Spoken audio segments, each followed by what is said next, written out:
Shri Swami Samarth. Caretaker भाग 79.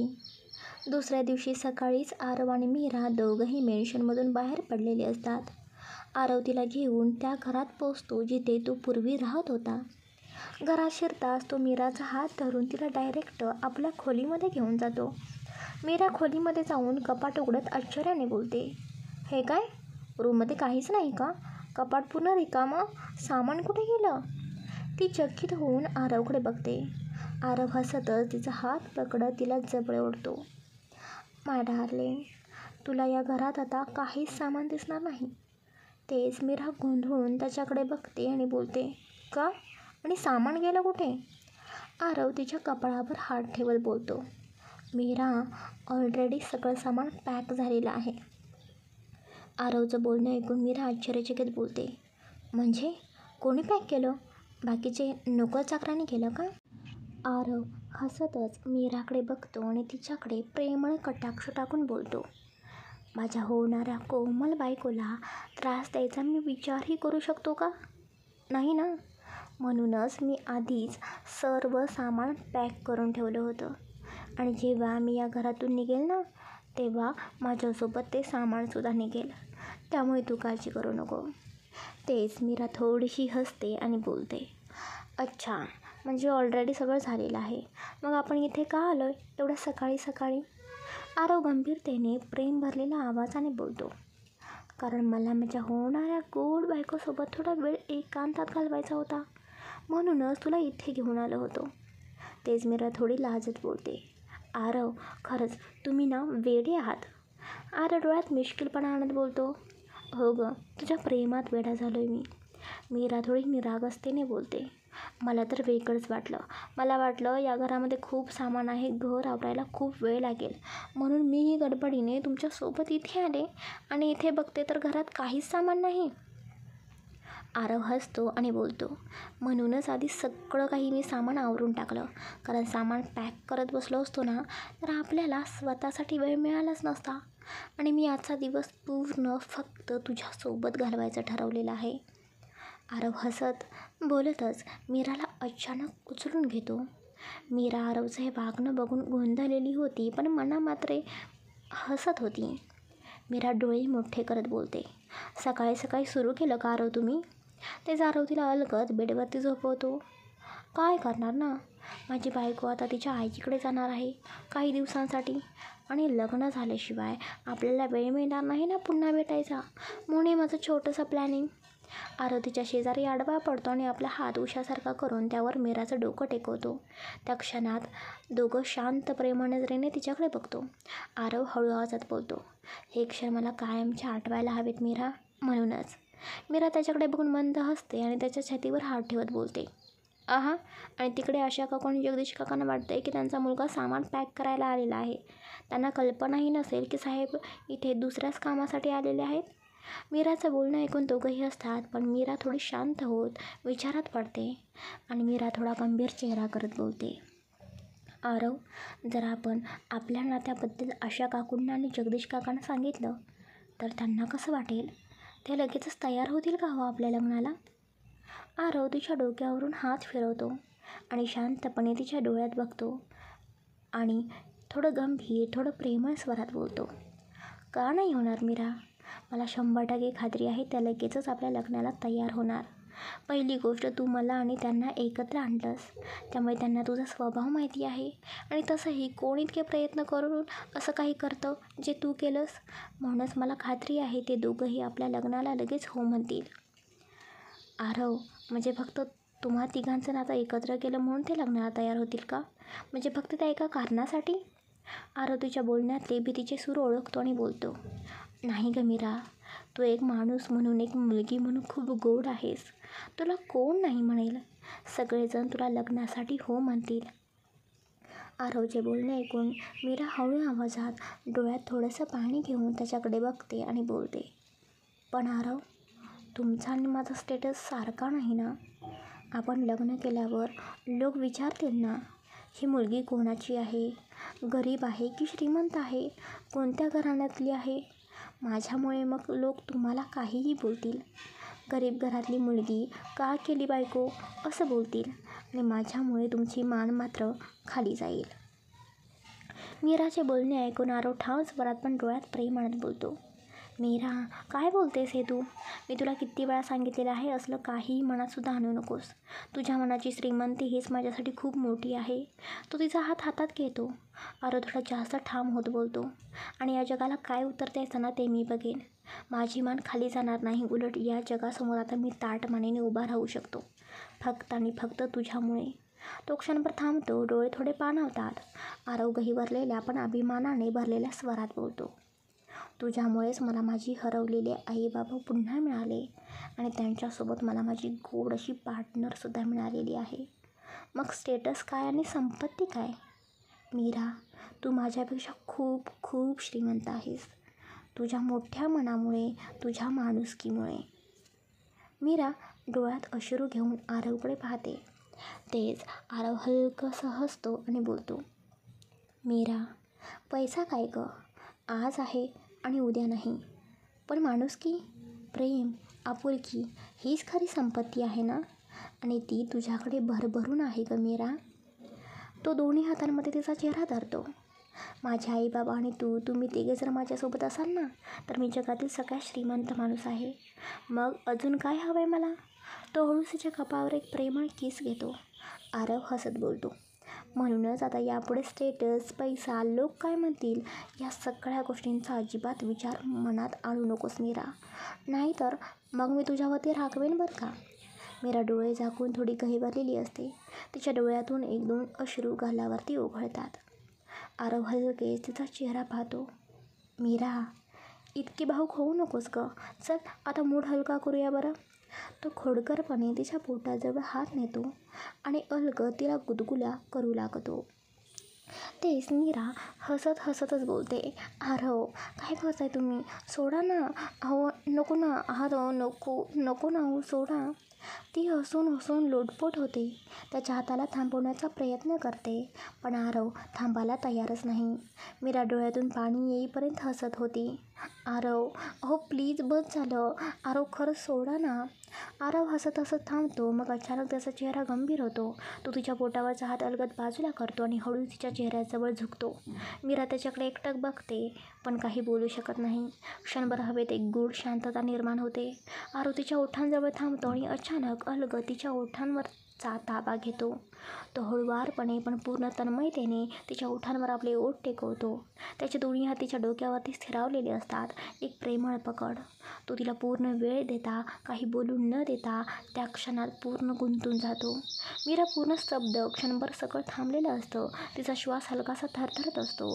डोळे मिटलेले होते, पण तिच्या चेहऱ्यावर शांत समर्पण आणि प्रेम दिसून येतं. मीरासुद्धा आता स्वतःला थोडं थोडं नॉर्मल करत त्याच्यामध्ये ती हरवून गेलेली होती. तीसुद्धा त्याला आता किस करत होती. तिचा हात त्याच्या केसांवरती, कधी पाठीवरती फिरत होते आणि तीसुद्धा तिच्या ओठांवरती ओठ ठेवून तसं तिला किस करत होता. आरव तिला किस करत हळूहळू त्याचा हात तसाच कमरेपासून हळूहळू खाली घेऊन जातो आणि तिचा टॉप तसाच वरती करत अलगदपणे तिच्या डोक्यापासून बाजूला करू लागतो. आता मीरा त्याच्यासमोर ब्रावरती होती. आरव मीराच्या ओठांपासून बाजूला होतो आणि तिच्या गळ्यावरती परत ओठ टेकवतो आणि तिला गळ्यावरती ओठ टेकून आणखीन जास्त उत्तेजित करू लागतो. मीराच्या तोंडातून उसासे बाहेर पडत होते. तीसुद्धा आरवला साथ देत होती. तिलासुद्धा आरवचा स्पर्श हवाहवासा वाटत होता. लग्नानंतरचा हा क्षण येईल असं त्या दोघांना वाटत होतं, म्हणून तो क्षण दोघे आता एन्जॉय करत होते. आरव तिच्या गळ्याजवळ ओठ ठेवून तिला उत्तेजित करत होता. तो तसाच बेडवरती आडवा पडतो आणि मीराला स्वतःच्या अंगावरती ओढून घेतो आणि तसाच तिला मिठी मारतो. मीरासुद्धा अलगद त्याला मिठी मारते आणि तिचे डोके त्याच्या छातीवरती टेकवते. त्याच्या हृदयाचे ठोके तिला सहजपणे ऐकू येत होते. तिलासुद्धा खूप छान वाटत होतं. तो तिच्या मोकळ्या पाठीवरून हात फिरवत तिच्या ब्राचे हुक हळूहळू काढतो आणि आता तिच्या लगेच पाठीवरून मोकळा झालेला ब्रा होता. आरव तसाच दोन्ही बाजूंनी तिचा ब्रा पकडतो. मीरासुद्धा अलगदपणे तिचे दोन्ही हात बाजूला करते आणि आरव तिचा ब्रा तिच्या छातीपासून बाजूला करतो आणि आता तो परत मीराला बेडवरती पाडतो आणि एकदा तिच्या छातीकडे तर एकदा मीराकडे बघू लागतो. मीरासुद्धा हसतच त्याच्याकडे बघत होती. तो पटकन कसलाही विचार न करता तिच्या उरोजांवर ओठ टेकवतो. एका हाताने एक उरोज चोळू लागतो, तो दुसऱ्या बाजूने ते उरोज चोखू लागतो. त्याने तिचे उरोज चोखून लाल भडक केलेले होते. मीराने हलक्या हाताने आरवच्या छातीवर हात फिरवले आणि मंद हसत त्याचा शर्ट उघडू लागली. आरव थोडासा चकित झाला आणि खटाळपणे म्हणाला, अरे बापरे, माझ्या होणाऱ्या बायकोला आता माझा शर्ट काढायचा आहे वाटतं. ती थोडीशी लाजली पण उत्तर देताना म्हणाली, हो तर सगळं काही तुम्हालाच जमावं असं नाही ना, मलासुद्धा येतं बरं का. हसत त्याच्या शेवटचे बटन काढून त्याचा शर्ट बाजूला ठेवला आणि त्याला घट्ट मिठीत घेतलं. ती मिठी काही क्षणांपुरती नव्हती, त्यात एक वेगळं भावनिक आश्रय होतं. आरव, असंच राहा ना माझ्यासोबत कायम. जेव्हा तुम्ही असं शर्टलेस माझ्या मिठीमध्ये असताना तेव्हा सगळं जग थांबावं असं वाटतं, ती हळू आवाजात म्हणाली. आरव तिचे केस अलगद बाजूला करत हसत म्हणाला, मग आज दिवसभर आपण असंच राहूया ना, फक्त तू आणि मी एकमेकांच्या मिठीत. कमरेच्या वरती त्यांच्या अंगावरती काहीही नव्हतं, ते उघडे होते. त्याचं शरीर एकमेकांना चिकटत होतं. तो स्पर्श, गरम स्पर्श एकमेकांना जाणवत होता. ते दोघंही अजूनही एकमेकांच्या मिठीत होते. कुठलेही शब्द नव्हते, कोणतंही स्पष्टीकरण नव्हतं, फक्त दोघांचे श्वास एकमेकांवर उमटत होते आणि त्या श्वासात एक वेगळी शांती होती. मीराचं डोकं आरवच्या छातीवर विसावलेलं होतं. आरवचा हात तिच्या पाठीवर स्थिर होता, जणू तिचं सगळं ओझं हलकं करत होता. त्या मिठीत कोणताही आवेश नव्हता, होतं फक्त प्रेम, आधार आणि समजूत. त्या शांत मिठीतून 2-3 तासांची गाढ झोप झाल्यानंतर मीरा हलकीशी उठते. घड्याळामध्ये बघते, दुपारचे 2:30 वाजलेले होते.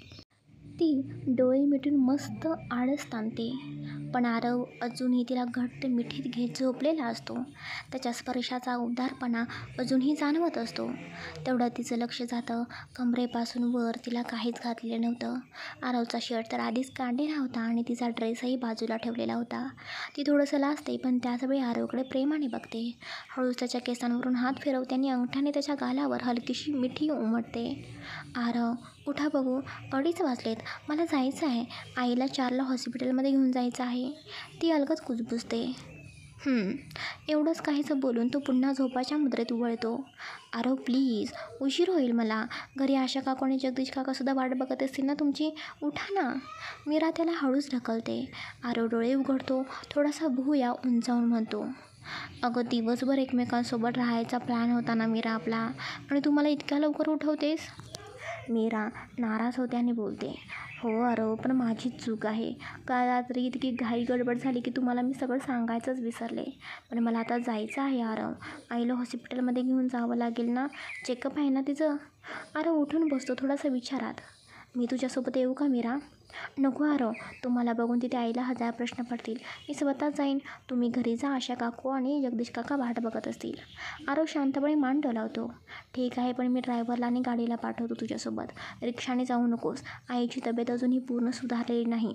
ऑपरेशन झालं आहे, काळजी घे. मीरा हसून म्हणते, बरं ठीक आहे, मी पटकन फ्रेश होऊन येते.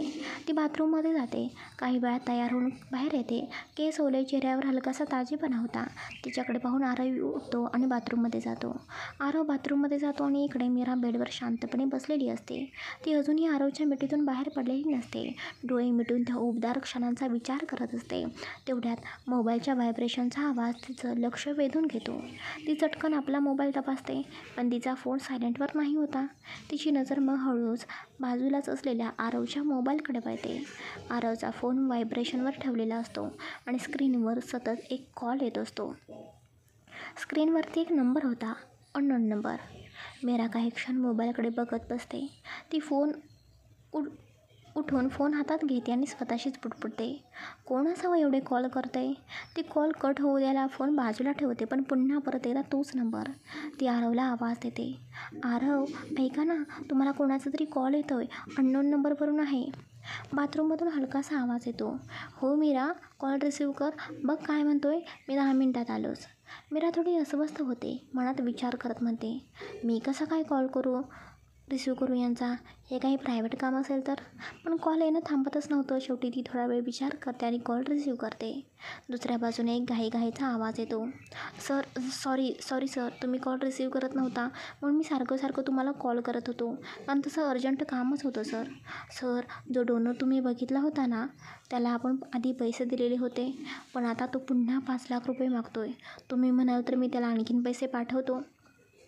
डोनर हा शब्द ऐकताच मीरा दचकते. ती चटकन गप्प बसते. त्या व्यक्तीचं बोलणं सुरूच असतं.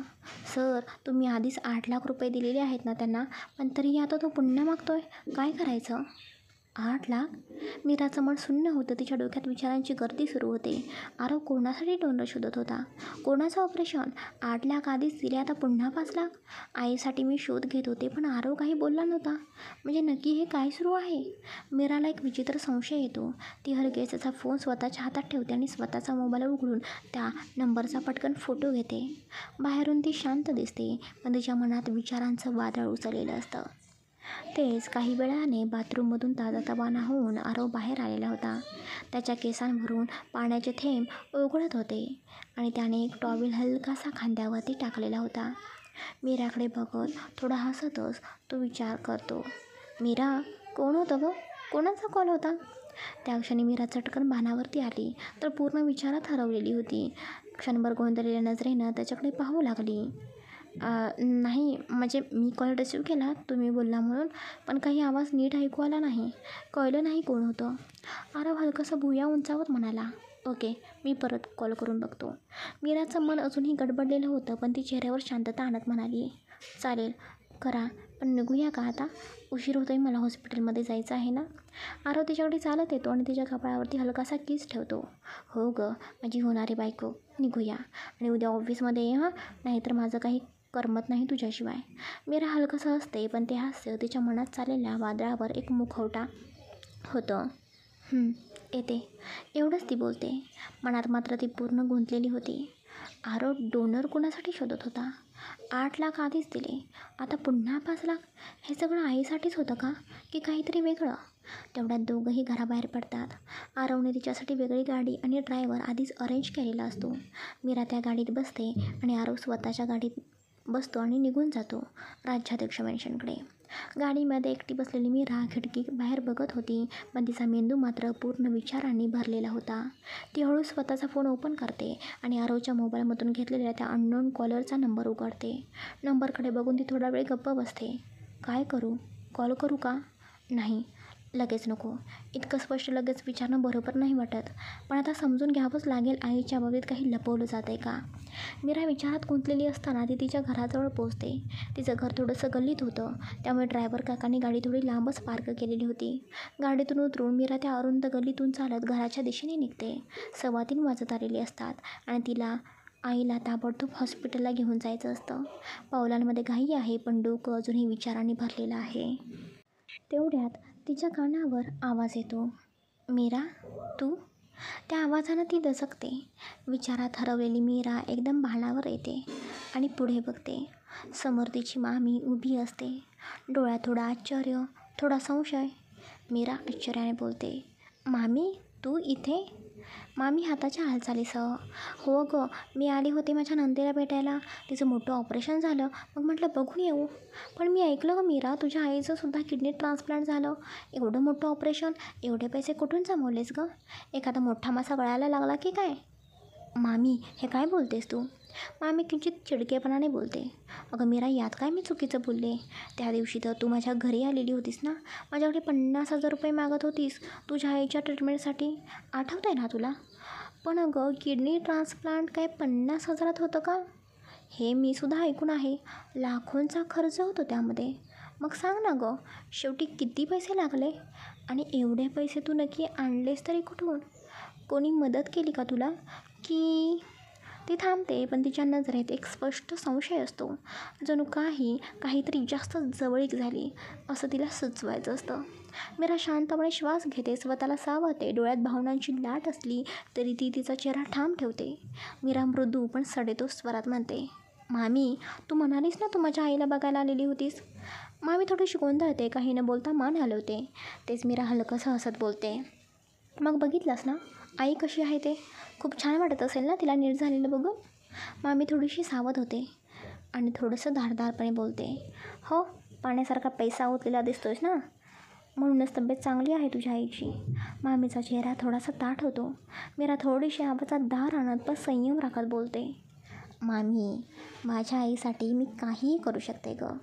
ती माझ्यासाठी देवासारखी आहे आणि तू इथे उभी राहून माझ्या भावना तोलून बघतेस जणू मी काही चुकीचं केलं आहे. सोड, जाऊ दे, चल ना घराकडे, चहा पाणी वगैरे करते. मामी हातानेच नकार देत हसते. नको गं बाई, चहा पाणी वगैरे काहीच नको. पण तुला खरं तर एक मोठी गुड न्यूज द्यायची होती म्हणून मी आलेले होते. मीरा थोडी आश्चर्यचकित होत पाहते. मामी थोडक्यात सांगतात. अगं मीरा, मी एक मोठा फ्लॅट घेतला आहे मुंबईत, 2 BHK आणि खूप मस्त फ्लॅट आहे गं. कधी वेळ मिळाला तर ये पाहायला. मीरा हलकंसं हसते पण डोळ्यात संशयतेचा थर. कॉंग्रॅच्युलेशन्स मामी. मामी, एवढा मोठा फ्लॅट घेतला, चांगली गोष्ट आहे. पण एक विचारू, त्या दिवशी जेव्हा मी तुझ्याकडे 50,000 मागायला आलेले होते तेव्हा तू सरळ मला नकार दिलेला होतास. माझ्याकडे नाही का मीरा असं म्हणाली होतीस, आणि आज तू म्हणतेस की तू 2 BHK फ्लॅट घेतला आहेस मुंबईत. मामी हसते पण डोळ्यात खोट दडवत काहीतरी लपवते. मामी डोळे बारीक करत बोलतात. अगं बाई, देवाची कृपा, कधी सोन्याचं मडकं हाताला लागेल सांगता येत नाही ना. आणि तसंच समज, माझ्या हाताला ते मडकं लागलेलं आहे आणि आता माझं नशीब फळफळलं आहे. मग एक क्षण ती थांबते आणि तीव्र नजरेने मीराकडे पाहते आणि मामी हलकंसं हसतच बोलतात.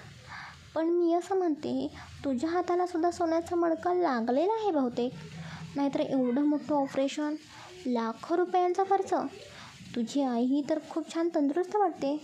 मीरा आता स्पष्ट समजते मामीचा टोन तिरकस आहे पण ती स्वतःवर ताबा ठेवते. मीरा शांतपणातून त्रासलेली होती. मामी, काही मडकं लागलं नसलं तरी मी जी किंमत दिली आहे ना ती सोन्याच्या मडक्याहून जास्त आहे. पैसा मी कुठून आणला हे तुझ्यासाठी गॉसिप असू शकतं, पण माझ्यासाठी ती माझ्या आईचा श्वास आहे. मामी एकदम गप्प. तिच्या चेहऱ्यावर एक क्षण अपराधीचा येतो पण तो लपवते. मीरा हळू आवाजात बोलते. तुझं सोनं फ्लॅटमध्ये झळकू दे मामी, माझं सोनं माझ्या आईच्या चेहऱ्यावरती आहे. ते झळकतं आहे प्रत्येक श्वासात. मामी अजूनही थांबलेली असते, चेहऱ्यावर हसरा पण तिरकस भाव. ती मीराकडे पाहते आणि पुन्हा एकदा टोचते. मामी हसत हसतच बोलते. हो का गं, हो, खरंच खूप काही केलंस तुझ्या आईसाठी, दाद द्यायला हवी. पण मी ऐकले तू कुठल्या तरी मोठ्या माणसांच्या घरी काम करतेस म्हणे. ती मुद्दाम काम करतेस वर जोर देते. कोणाच्या घरी गं, आणि एवढे दिवस रात्र तिथेच राहतेस? असं कोण असतं गं इतकं खास? मीरा तर तिच्या टोचणाऱ्या बोलण्याचा अर्थ समजते पण ती शांत राहते. मीरा संयमाने हसत बोलते. हो मामी, तिथेच काम करत होते. खूप मोठी माणसं आहेत, पण त्याहून मोठं म्हणजे मनाने मोठी आहेत. मी ज्या आजी आजोबांची काळजी घेत होते ना, आता त्यांच्या हक्काची माणसं त्यांच्याजवळ परत आलेली आहेत, म्हणून माझं काम संपलं आणि मी इकडे आलेले आहे. मामी नकळत भुवया उंचावते मग खोचून उत्तर देते. मामी हसत हसत तोंड बाकडं करत बोलतात. बरंच झालं गं. काय माहिती ही मोठी माणसं कधी कोणाला कसं बाजूला करतात हे समजतसुद्धा नाही. जसं गोड पदार्थात मिरची पडल्यानंतर लोक तोंड बाकडं करतात ना, तसंच गरीब माणसाला ते पटकन बाजूला करतात. बरं झालं आलीस इकडे तू परत. ती पर्स सांभाळत मोबाईल काढते आणि बोलते. चला, मी तर निघते आता. माझ्या घराची वास्तूक शांती आहे गं पुढच्या आठवड्यात. मी कॉल करेन हां. खूप खर्च होतो आहे बघ. मोठा कार्यक्रम ठेवलेला आहे मी. तुला फोन करेनच, ये बरं का मग त्यावेळी. मीरा हसत पण आतून तुटलेली होती. हो मामी, नक्की. पण लगेच एक हलकीशी विचारणा करते. मामी, मामा कसा आहे? सगळं ठीक आहे ना त्याचं? मामी थोडंसं अडखळतच बोलतात. हो, त्यांचं काय, चांगलेच आहेत, घरातच असतात. चल, मी निघते. मामी तिथून वेगानं निघून जाते. मीरा काही क्षण तिच्याकडे पाहते मग नजर खाली करते. चेहऱ्यावर एक सुस्कारा. ती मनातल्या मनात म्हणते. मामीचा स्वभाव तर माहितीच होता, पण एखादी वेळ अशी येते ना की आपल्याला स्वाभिमान जपताना शांत राहावं लागतं. ती नजर वळवते आणि घराच्या दिशेने निघते. पावलांमध्ये शांतपणा असतो, मनात एक उसावलेलं थोडंसं ओझं. मीरा मामीकडे लक्ष न देता सरळ घरात प्रवेश करते. तिच्या चेहऱ्यावर गोंधळ पण डोळ्यात आईला भेटण्याची आस दिसते. घरात प्रवेश करताच तिच्या आईचा आवाज येतो. आई, श्वेता. मीरा आवाज देते. आई आश्चर्याने बोलते. अगं मीरा बाळा, आलीस तू? मला काहीच कळवलं नाहीस. तू आज येणार आहे असं वाटलंच नव्हतं गं. तेच मीरा हसत पण डोळ्यात थोडासा थकवा आणत आतमध्ये येते आणि बोलते, हो आई, तुला एक मोठी गुड न्यूज द्यायची होती आणि आज 4 वाजता हॉस्पिटलमध्ये सुद्धा तुझं चेकअप आहे ना म्हणून आले ग. थोडा श्वेता आतून येते आणि उत्साहाने विचारते, गुड न्यूज? कसली गुड न्यूज आहे ग ताई? तेच मीरा हसते आणि बोलते, अगं श्वेता, मी इथून पुढे इथेच राहणार आहे. माझा तो जॉब संपला आहे आता. आई आश्चर्य आणि आनंदाने बोलते, काय म्हणजे आता तू परत कुठेही जाणार नाहीस का गं? मीरा आईच्या जवळ बसते, तिचा हात हातामध्ये घेते आणि हळूवारपणे बोलते, हो आई, अजिबात मी आता कुठेही जाणार नाही. आता मी तुझ्याजवळच राहणार आहे. खरं सांगू का, जॉब पूर्णपणे माझा संपलेला नाही. फक्त आता मी ज्या घरामध्ये राहत होते त्या घरामध्ये माझी राहण्याची आता काहीही गरज उरलेली नाही. कारण ज्या आजी आजोबांची मी काळजी घेत होते ना, त्यांच्या आजी आजोबांची हक्काची माणसं आता त्यांच्याजवळ परत आलेली आहेत. त्यामुळे सरांनी मला ऑफिसमध्ये काम दिलं आहे. उद्यापासून मी त्यांच्या ऑफिसमध्ये काम करणार आहे. तेच आई थोडं काळजीने बोलते, मग सकाळी गेल्यावर संध्याकाळी परत येशील ना गं? मीरा हसते आणि बोलते, हो ना, इथेच राहणार आहे आता, तुझ्यापासून लांब नाही जाणार. आई आणि मीरा दोघींच्या डोळ्यात आनंदाश्रू येतात. थोडा श्वेता मागून धावत येते आणि मीराला मिठीत घेते. ताई, हे खरंच खूप छान झालं. मी तुला खूप मिस करत होते. आम्हा दोघींना हे घर खूप एकटं वाटत होतं गं तुझ्या विना. तेच मीरा हसते आणि बोलते, म्हणूनच तर आले गं मी. तेच आई बोलते, अगं मीरा, जरा लवकर आली असती तर बरं झालं असतं गं. तुझी मामी इथे येऊन गेली गं. तिची आणि तुझी तर भेट झाली असती ना, बरं झालं असतं. तेच आईचं बोलणं ऐकून श्वेता थोडं उपहासाने बोलते, कशाला गं? मामीची भेट म्हणजे 2 शब्द तरी गोड बोलते का ती? प्रत्येक वाक्यात तिचा टोमणाच असतो. तिला काय प्रॉब्लेम आहे का नेमका? मला खरंच समजत नाही. ऑपरेशन झालं तरी तिचं काही समाधान नाही, नाही झालं तरी तिचं काही समाधान नाही. बघायला येते असं वाटतं, पण खरं तर ना तिला फक्त तिचा मोठेपणा मरवायला असतो. स्वतः फ्लॅट घेतला आहे म्हणे, तो सांगायला आली असावी. श्वेता रागात बोलत असते. मीरा शांतपणे श्वेताला थांबवत बोलते, श्वेता शांत हो, असं कोणालाही बोलू नये. मामी आपली मोठी आहे ना.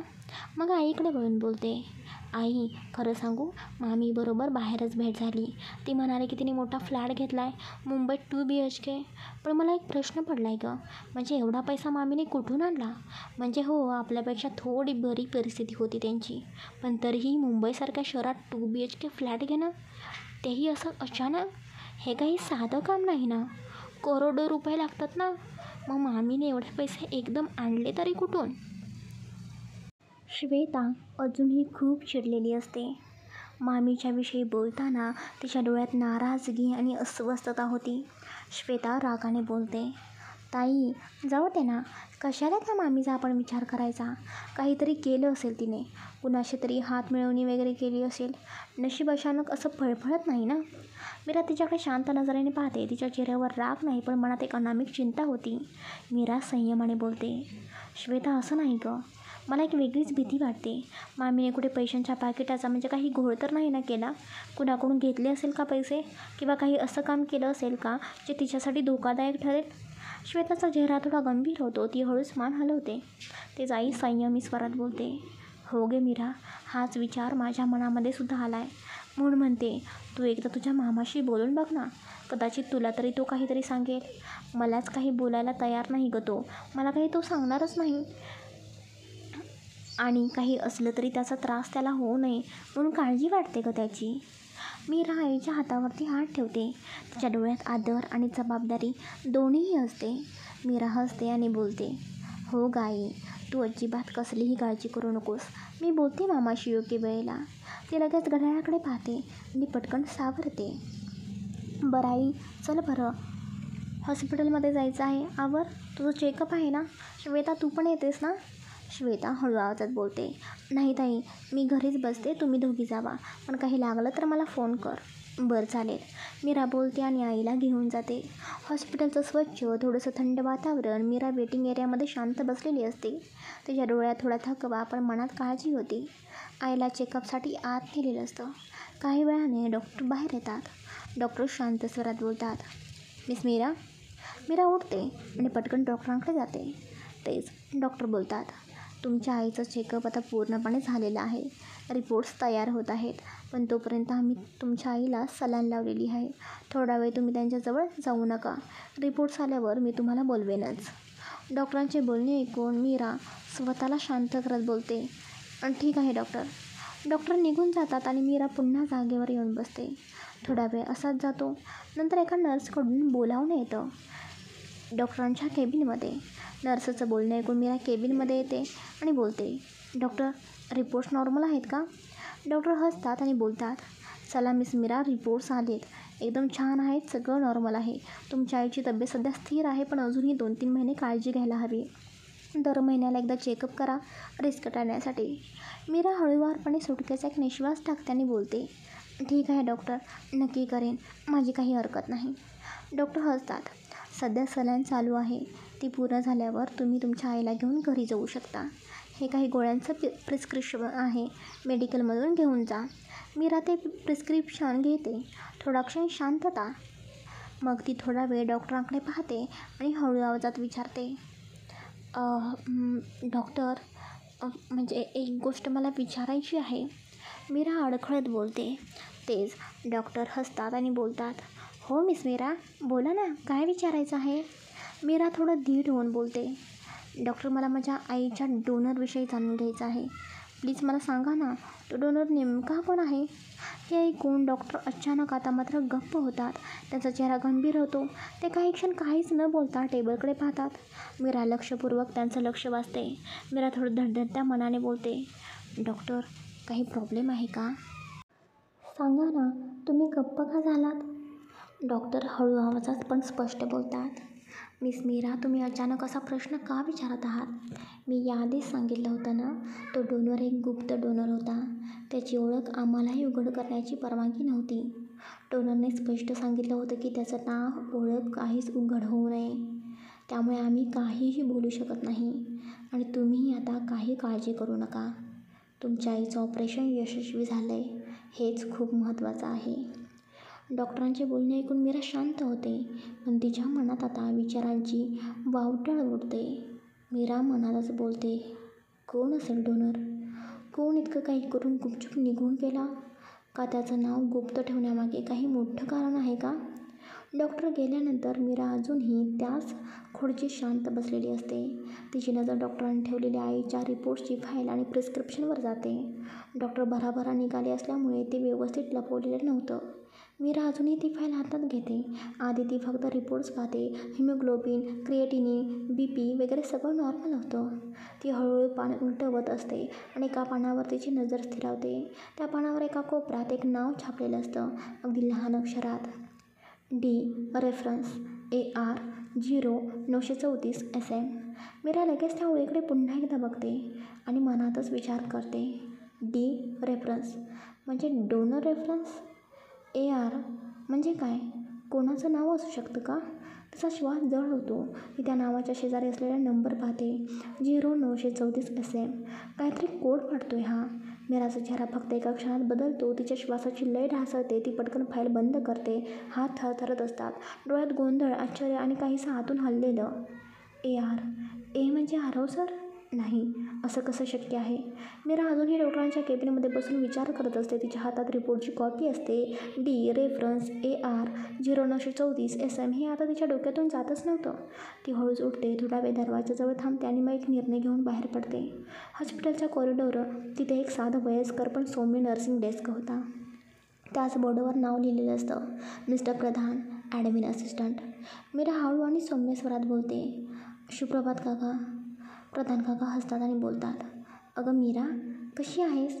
आई बरी आहे ना आता? हो काका, रिपोर्ट छान आलेत, पण मला तुम्हाला एक छोटीशी मदत विचारायची आहे. प्रधान काका हळूच हसतात आणि मीराकडे बघतात आणि बोलतात, बोल ना बाळा, तुझ्या आईसाठी तर जीव तोडून धावपळ केली तू. काय हवं आहे तुला? मीरा हातातल्या रिपोर्टची फाईल पुढे करते आणि मीरा थोडं संकोचतच त्यांच्याकडे बघते आणि बोलते, या रिपोर्ट्समध्ये D रेफरन्स नावाचं काहीतरी आहे. AR 0934 SM असं लिहिलं आहे. म्हणजे डोनर रेफरन्स का? मला फक्त इतकंच जाणून घ्यायचं की याचा अर्थ काय होतो? प्रधान काका फाईलमध्ये पाहतात. त्यांचा चेहरा थोडा वेळ गंभीर होतो. मीरा, खरं सांगू का, हा जो नंबर आहे ना SM कोड, तो स्पेशल मॅचसाठी वापरतात. आमच्या डेटा सिस्टीममध्ये एक वेगळी युनिट आहे जिथे गोपनीय डोनर्स रेकॉर्ड ठेवतात. मीरा दणदणत्या आवाजात बोलते. म्हणजे AR म्हणजे डोनरचं नाव असू शकतं का? प्रधान काका थोडं हसतात आणि बोलतात. नाव पूर्ण नाही लिहिलेलं, पण AR म्हणजे फर्स्ट नेम आणि लास्ट नेमचं इनिशियल असेल. पण हे रेकॉर्ड्स फार रेस्ट्रिक्टेड असतात. त्यात फार थोड्यांनाच ॲक्सेस मिळतो आणि डोनरने जर स्वतः गोपनीयता मागितलेली असेल तर आम्ही कुणाला काहीही सांगू शकत नाही. मीरा निश्चित उभी राहते. तिच्या डोळ्यांमध्ये AR हे अक्षर अजूनही सारखं सारखं फिरत असतं. प्रधान काका हळू आणि समजूतदारपणा बोलतात. मीरा, एक गोष्ट सांगतो. या रिपोर्ट्समध्ये AR लिहिलेलं आहे ते म्हणजे डोनर रेफरन्स. डोनर त्याने स्वतः नाही दिला, पण डोनर त्या माणसामुळे मिळाला. AR म्हणजे कदाचित तो माणूस ज्याच्या ओळखीमुळे किंवा विनंतीमुळे हा सगळा काही शक्य झालेलं होतं. मीरा गोंधळलेली, पण आतून शंका स्पष्ट होऊ लागली. म्हणजे आरव सर? तेच प्रधान काका थोडं हसतात आणि थोडंसं टाळत बोलतात. नाव आपल्याला ठामपणे सांगता येत नाही मीरा. मी फक्त तसा कोड बघून अंदाज लावतोय. तेच मीरा थोडा विचार करते आणि त्यांच्याकडे बघून बोलते. काका, एक शेवटचा प्रश्न. तुम्ही काहीतरी करू शकता का? तुम्ही ते म्हणजे काम करता ना, तुम्हाला काहीतरी माहिती असेलच ना? प्रधान काका गंभीर होत बोलतात. बाळा, मी फक्त असिस्टंट आहे. ही माहिती फक्त ट्रान्सप्लांट टीमचे सिनियर डॉक्टर्स आणतात आणि जर त्या डोनरने गोपनीयतेचा पर्याय निवडलेला असेल तर अगदी आमच्या मेडिकल टीमलासुद्धा हे माहिती नसेल. मीरा खूप गहिरी होत जाते. काका प्लीज, तुम्ही काहीतरी शोधा ना. प्रधान काका थोडा वेळ थांबून बोलतात. मी एक प्रयत्न करू शकतो. आपल्या हॉस्पिटलच्या आर्काईव्ह रूममध्ये काही जुन्या नोंदी राहतात. पण बाळा, ही माहिती घेताना जर माझं नाव पुढे आलं तर माझी नोकरीही जाऊ शकते. मीरा डोळे भरून येतात आणि ती नकारार्थी मान हलवते. नाही, नको काका, तुम्ही काही करू नका. मी तुमच्यासाठी काही त्रास नको म्हणूनच विचारलं. प्रधान काका हळूच हसून तिच्या डोक्यावरती हात ठेवतात. मीरा, तुझी आई आता बरी आहे झालेली आहे ना, त्यातच समाधान ठेव. डोनर कोण हे विचारत बसू नकोस. कधीकधी काही चांगल्या गोष्टींची उत्तरं नको असतं, फक्त त्याचं अस्तित्व स्वीकारायचं असतं. तेच मीरा मनाशी विचार करते. AR हे अक्षर का सतावत आहे मला इतकं? सकाळी आलेला अनोळखी कॉल, डॉक्टरांचं टाळणं आणि आता प्रधान काकांचं डोनर रेफरन्स असं म्हणणं, हे सगळं खरंच एकमेकाशी जोडलं गेलेलं आहे का? सर, जर खरंच तुमचं काही कनेक्शन आहे या सगळ्याशी तर तुम्ही मला हे का लपवलं? मीरा प्रधान काकांपासून सावकाश पावलं टाकत बाहेर आलेली असते. तिचं मन मात्र अजूनही डॉक्टरांच्या केबिनमध्ये अडकलेलं होतं. ती कॉरिडॉरमधल्या एका खोकलेल्या भागावर येऊन बसते. मीरा मनात विचार करते. डोनर, D, रेफरन्स, AR म्हणजे खरंच आरव सर? माझ्यावर एवढं मोठं उपकार करूनसुद्धा ते शांत राहिले. पण मग सकाळी आलेला तो अननोन कॉल आणि त्या माणसाने बोललेली 8 लाख रुपयांची रक्कम, ह्या 2 गोष्टी एकमेकाशी जोडल्या गेलेल्या आहेत का? जर डोनर मिळवण्यासाठी एवढे पैसे लागले असतील आणि ते आरव सरांनी दिले असतील तर त्यांनी का लपवलं हे सगळं? की खरंच यामागे अजून काही मोठं गुपित आहे? ती डोळे मिटून खोल श्वास घेते, पण त्या श्वासात धडधड होती. तिचे हात पुन्हा त्या रिपोर्ट्सवरच्या त्या अक्षरावरून फिरतात. AR 0934 SM. तेवढ्यात एका नर्सचा आवाज तिच्या ध्यान तोडतो. मिस मीरा, तुमच्या आईची सलाईन संपली आहे. तुम्ही आता आत येऊ शकता. मीरा एकदम भानावरती येते. ती डोळे उघडते, चेहरा थोडा सावरते, हळूच उठते आणि आईकडे जाते. मीरा आईजवळ येते. आईच्या चेहऱ्यावर आता थोडं तेज आहे. मीरा तिचा हात हलक्याने पकडते. आई थकलेल्या पण हसऱ्या चेहऱ्याने बोलते. मीरा, डॉक्टरांनी काय सांगितलं गं? मीरा हसते आणि बोलते. सगळं छान झालं आहे का आई?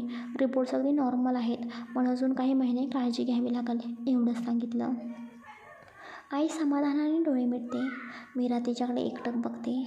मीरा आणि आई दोघीही बाहेर पडत असतात, पण मीराच्या डोळ्यांमध्ये अजूनही ते 3 अक्षरं फिरतच असतात. AR, सकाळचा तो अननोन कॉल, 8 लाख रुपये, गुप्त मदत, गाडी येते.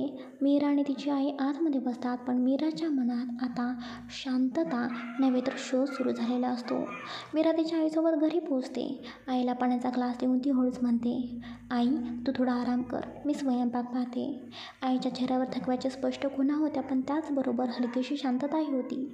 आपली मुलगी आपल्यासोबत आहे हेच जणू तिचे मोठे औषध होतं. मीरा मात्र आतून शांत नव्हती. डोक्यात एकच विचार होता, डोनर कोण? ती सतत त्या कागदांमधली माहिती आठवत होती. तेवढ्यात तिचा मोबाईल वाजतो. ती फोनकडे पाहते. आशा काकू. रात्रीची वेळ होती. घरात आई झोपलेली होती आणि फोनवर नीट बोलता येणार नव्हतं, म्हणून ती हळूच बाहेर येते. अंगण पार करते आणि गेटजवळ उभी राहते. थोडा वेळ मनात धडधड होती आणि मग ती कॉल रिसीव्ह करते. हॅलो काकू, बोला ना, कशा आहात तुम्ही? आशा काकू थोडं त्रासिक पण हळूवारपणे बोलतात. काय गं मीरा, असं कोणी कळतं का? सकाळी आरवचं सामान शिफ्ट करण्यासाठी म्हणून तू गेलीस आणि मला वाटलं तू परत घरी येशील, पण डायरेक्ट तू तुझ्या घरी गेलीस. मीरा गडबडीत बोलते. हो काकू, सॉरी, हॉस्पिटलमध्ये आईला घेऊन जायचं होतं ना, चेकअप होतं, म्हणून मी थेट इथे आले.